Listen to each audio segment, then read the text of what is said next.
Hi, welcome back. In this video I'm going to show you how I'm going to clean this very dirty engine compartment.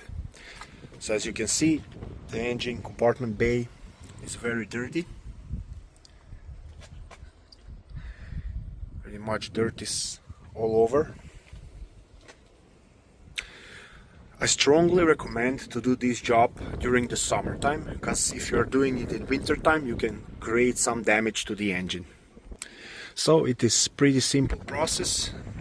You just need to go to car wash and then select engine and motor cleaner, and you just want to soak all the engine compartment with that liquid, then leave it for a couple of minutes, and let's say after 3, 4 to 5 minutes you just want to rinse it very well with just water.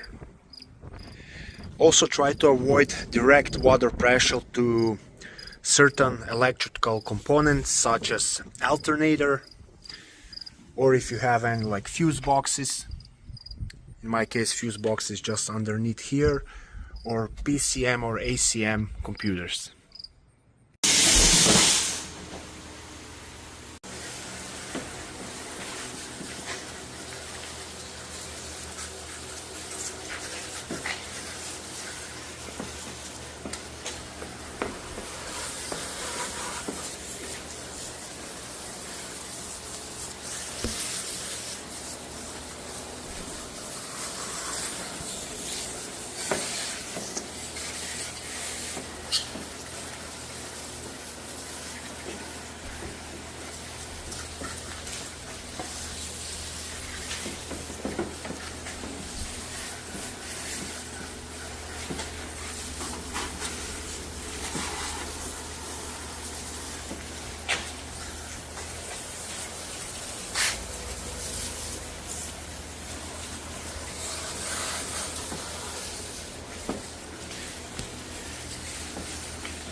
Once when you're all done, I would recommend to dry vehicle for about 30 minutes, or if you want to park it, let it idle for about 30 minutes to help engine dry out.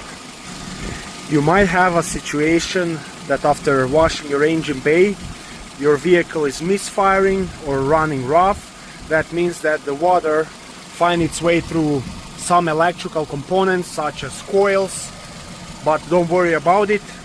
Once when it's all dried up, it's gonna stop. So that's why I recommend to either drive it for some time or let it idle so we can help it dry out. Thanks for watching. Please like and subscribe. Bye.